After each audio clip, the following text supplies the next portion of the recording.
Okay. Could you tell me about your research topics that you have investigated so far, and how do you like what inspire you to pursue your select that topics? Is a quantitative method and qualitative method for those postpartum women? Okay. My background is I was a labor and delivery nurse for 4 years at the bedside, and then I went back to school and became a certified nurse midwife, and was a midwife for 10 years. Wow. And full scope, I was always hospital based. The last practice I was at, I was there for 7 years. So there were families that I actually delivered 3 of their children potentially, or all of their children. And it was a community type practice where you developed a really strong relationship with all of the couples, and a lot of times you had siblings, you had best friends that were also, patients and things like that. And I would always see problems with women going back to smoking. Like they always had that motivation to quit during pregnancy, and then they would go back.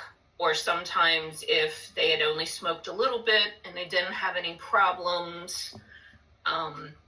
But in my final year of working as a midwife, we had a patient who had an abruption. So that's when the placenta pulls away from the uterine wall. And it's an emergency. We can lose both people.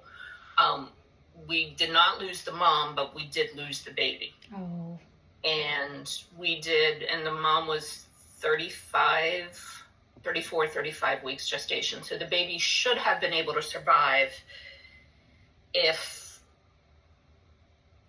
she had been in the hospital when everything started, things like that. And did the full workup just to make sure there wasn't anything we had missed as far as bleeding disorders, other reasons. And the only factor that she had was smoking. And we do know abruption can be connected with smoking, because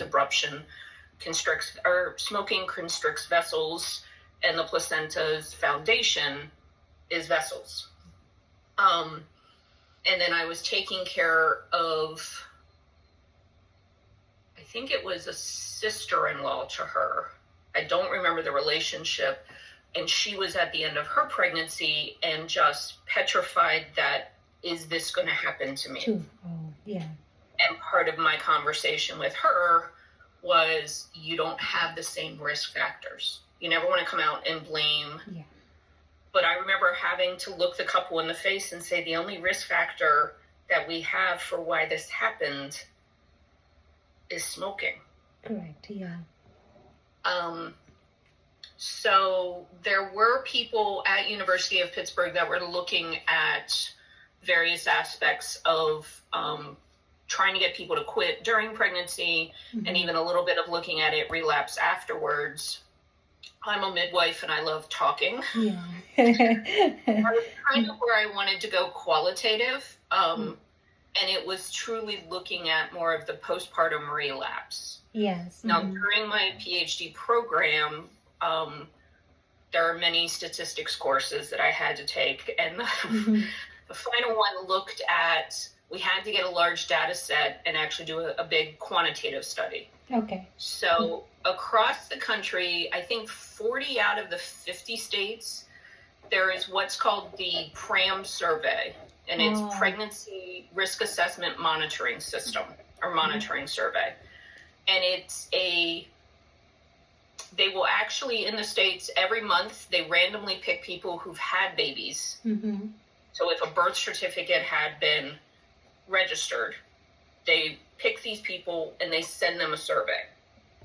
And it's looking at 3 months before the pregnancy, during the pregnancy, up to 3 months after the pregnancy. And it's a well-known survey, or it's a well-known data set, and it's done every year. And people can look at even like car seat, smoking, alcohol, nutrition. There's like 320 questions that people are asked.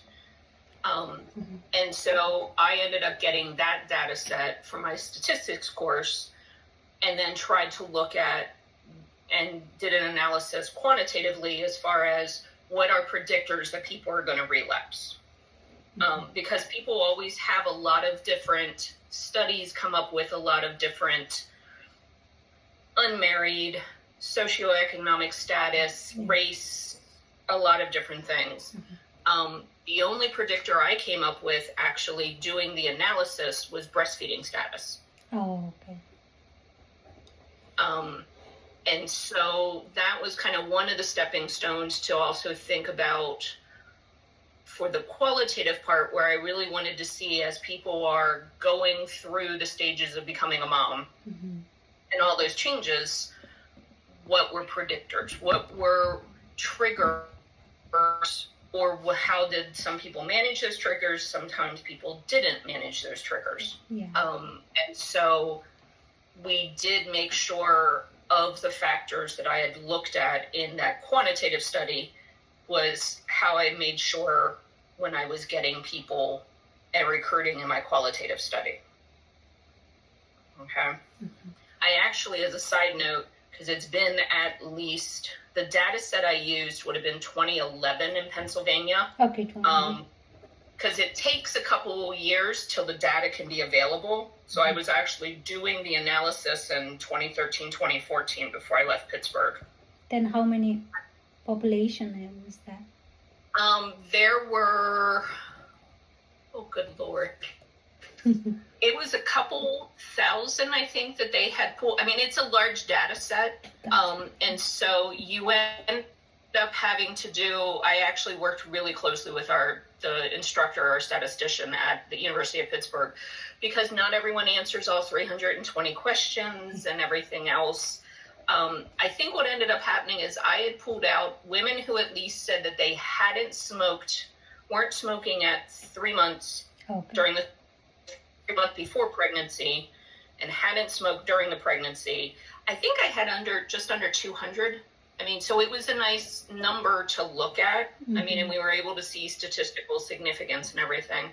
But I do want to reach out again to the state and see about getting whatever current data set and kind of do the analysis again and think about, there's a lot of changes that have happened from COVID, from sales tax increasing, dealing with smoking. The other big thing, and I don't know how I would account for it, is vaping. Like all of my research, and when I looked at the issue, was very much more of just tobacco, cigarette smoking.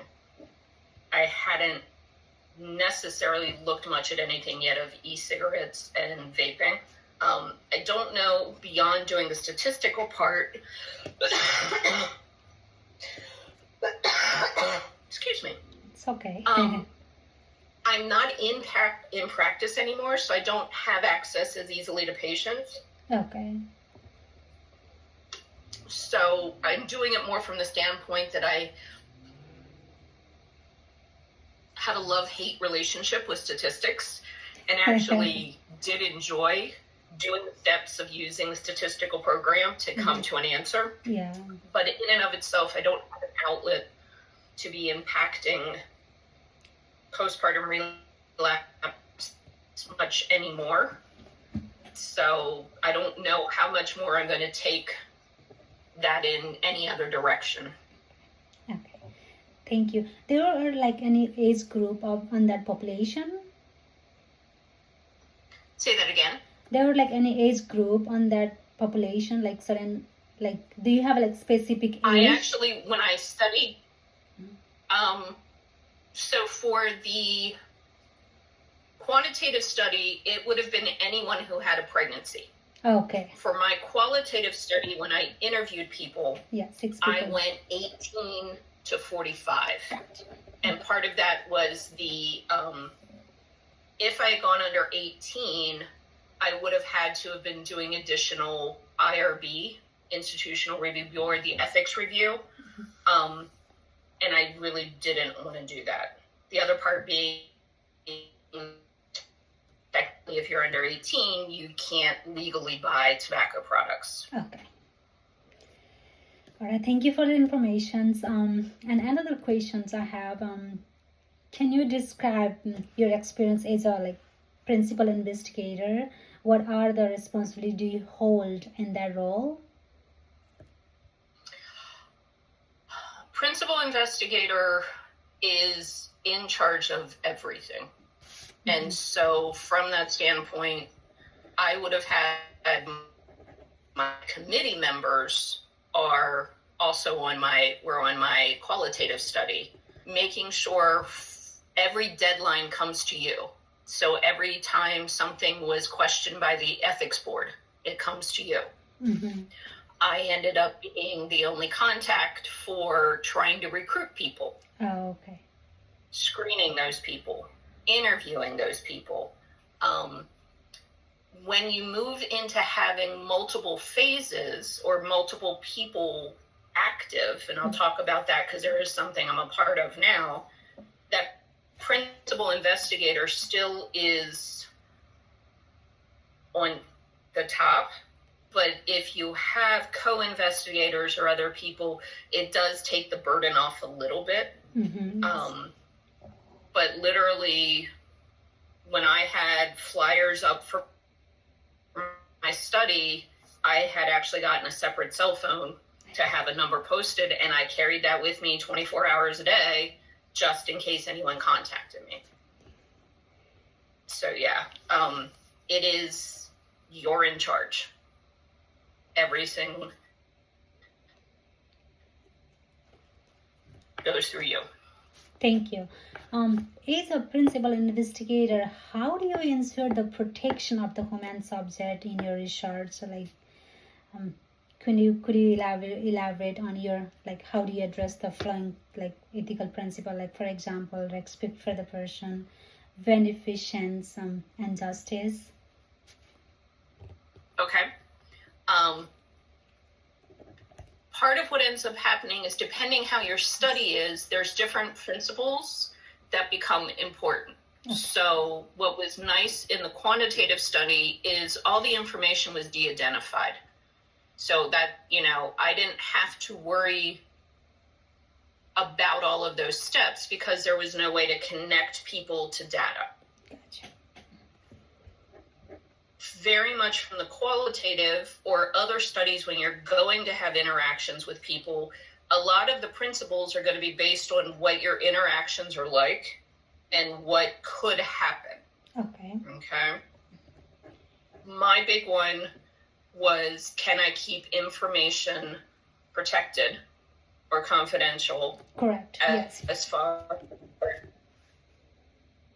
as making sure the transcripts and things like that were not going to be, you would never be able to connect a person to the comments that I use. Qualitative research, a lot of the data is going to be actually comments that they made.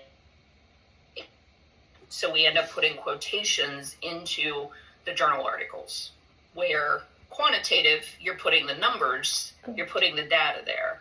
Qualitative, you're putting their words. And a lot of times it's those quotations. So you're always thinking about not being able or protecting against connecting what people said to the actual person. That's true. Okay. When you think about beneficence or you think about justice, when I think about justice, I was always trying to recruit from as many across the field populations as I could, so that you're not discounting one population. And that can be socioeconomic, it can be race, it can be whether they were married or single, it could be the age range, things like that. When I think about, from my study for beneficence, I had a list of resources. So if I ever had anyone who had gone back to smoking, and then says to me in the interview, hey, you know what, I'm kind of interested in maybe trying to quit again. Most times studies will make sure that you have resources that you can send those people to, so that taking care of them, if, or even having a way for them to speak about any negative feelings that come out. Correct. Okay. Did you have to take any consent when you do the interview, or? So because I actually ended up having to do all of my interviews via phone, I was able to have a verbal consent process approved by the IRB. Gotcha. So there was an actual script that I read to people once I had actually confirmed that they did qualify for the study. There was a form I read to them. And so all of that was paperwork that I ended up having to scan in, so it's there. But I was able, because of only doing verbal or phone interviews, to go with just a verbal consent. Thank you for your information. Did you have any challenges to use those ethical principles while doing your research?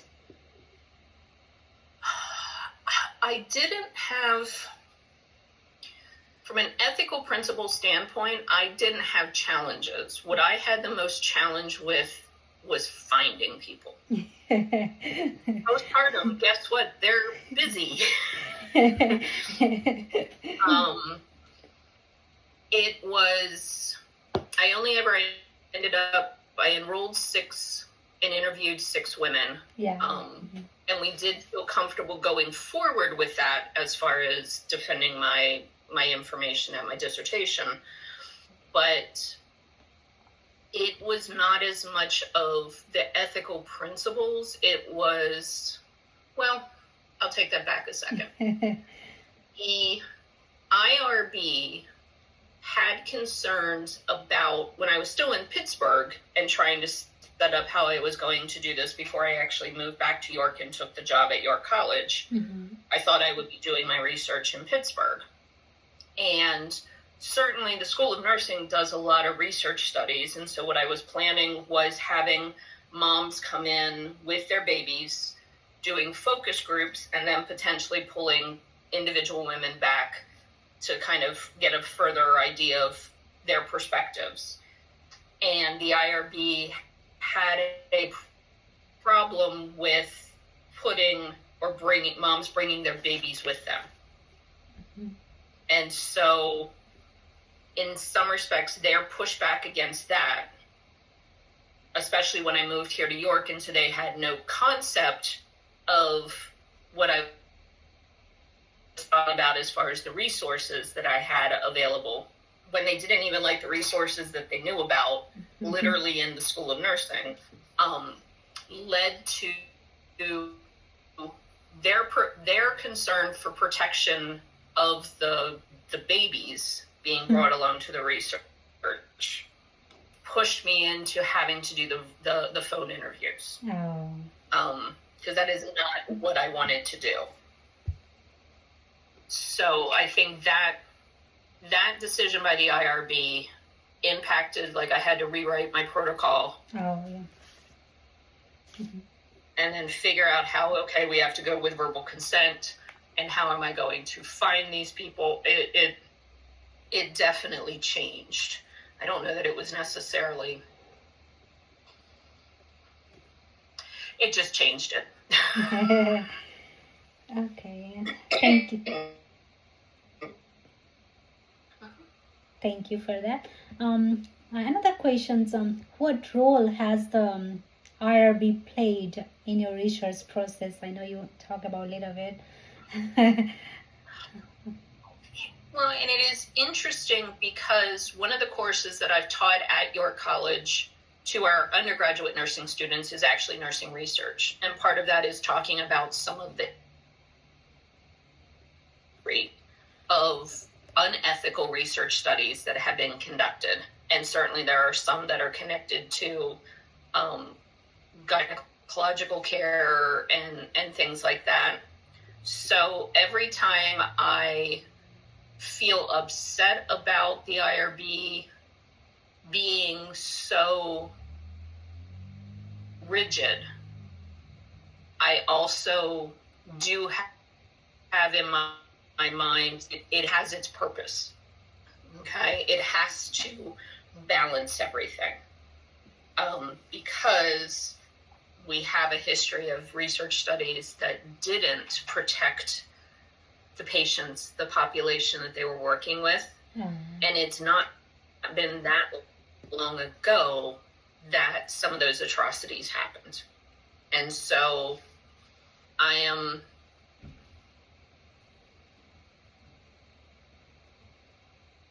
it is a necessary step that researchers should be forced to go through. I think sometimes I do wish that there would have been easier communication. I will admit, just because of being at your and I use my office a lot to do my interviews with people. I had to actually go through your college's IRB process also. And that was a much different process because and there was also easier contact with people. So if you think University of Pittsburgh, easier to have that connection. Okay, thank you so much for that. Another question, like what advice would you give it to, like for us as a graduate student who is preparing for the research study involving the human participants? Like any advice?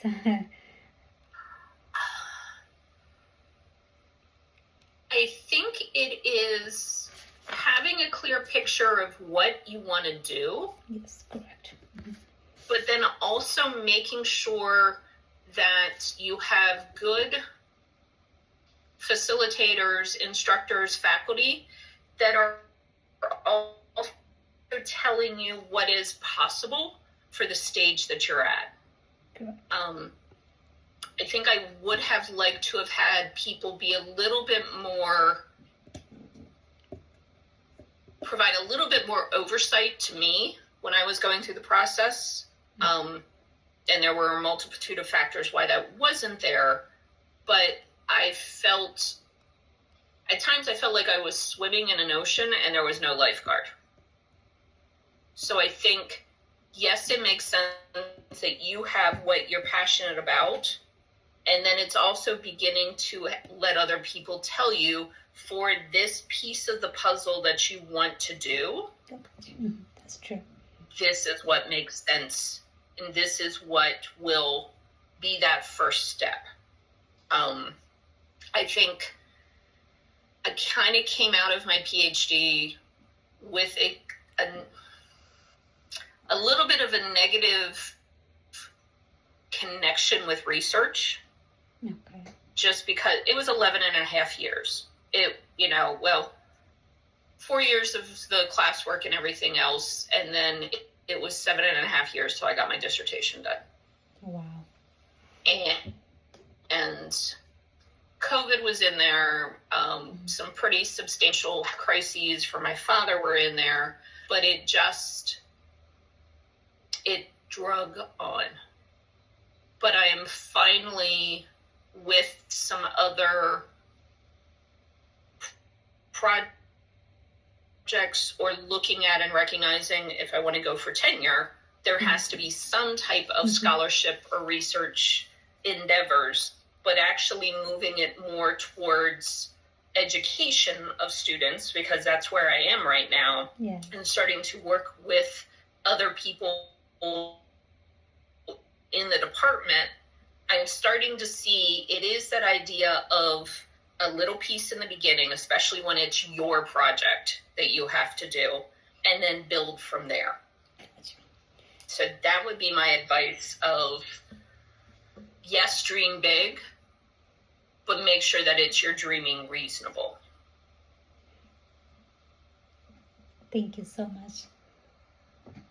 Somehow it's happening.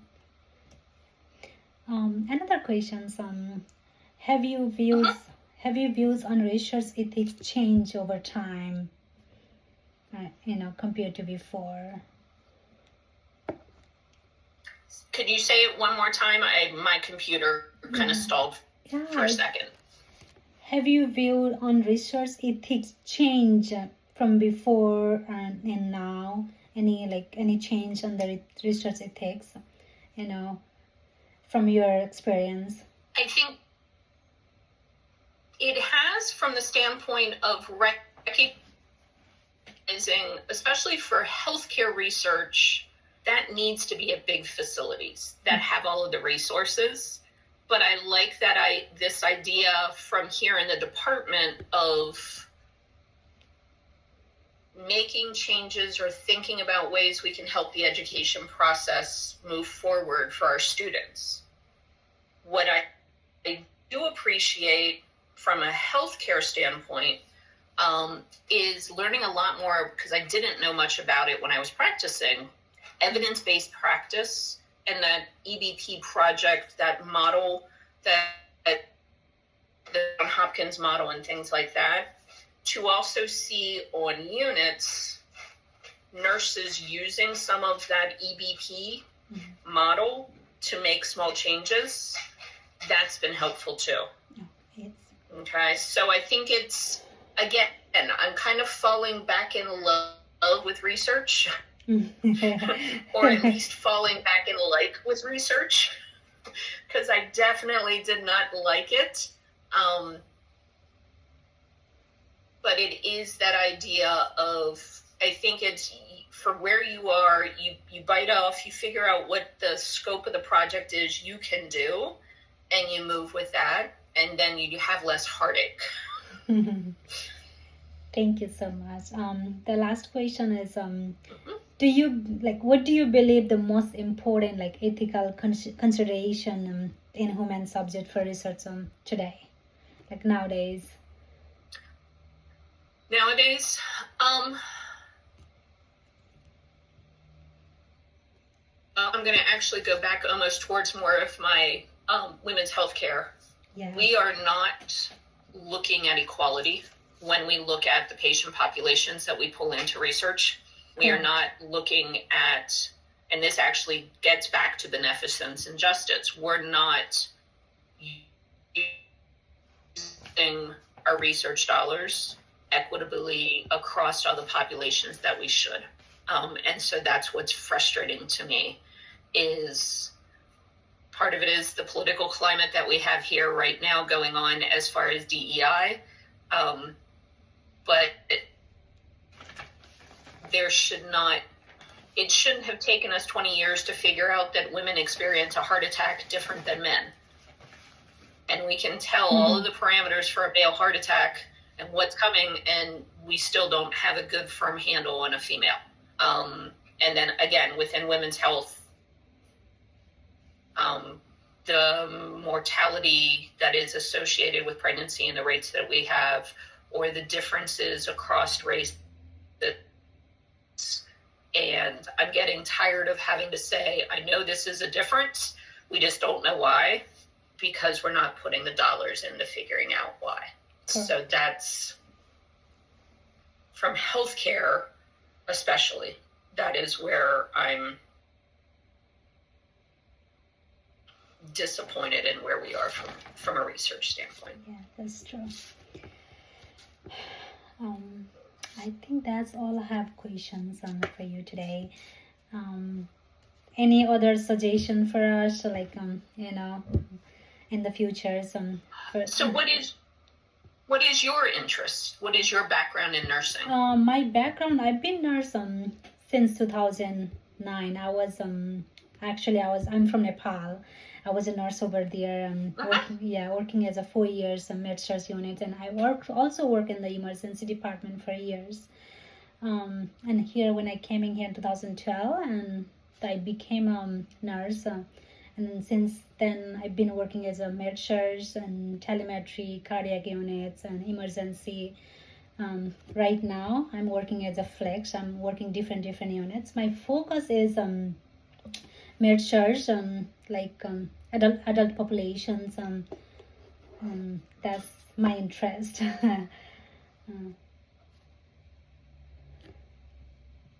Okay, very good. I appreciate the people that have the telemetry and all of that background. My father has AFib and has had multiple episodes with that, and so I've been women's health from my graduate.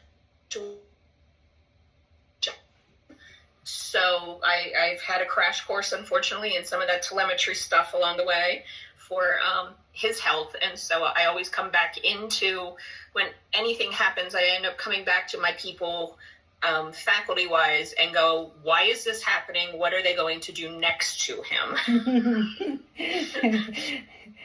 Yeah. So, and then anyone who has any kind of child that is pregnant, or, daughter is pregnant, I always get the pregnancy questions. I'm like, this is a fair trade. I'll answer those. You answer mine. Yes. That's true. Thank you for your time. I really, really appreciated giving your time for me for interviews. And I'm look forward to learning from you more. If I need anything, I will let you know. Please. Yes, reach out. Please do. Sarah. Okay? All right. Have a nice day. Thank you. You have a good day. Thank you. Mm-hmm. Bye. Bye-bye.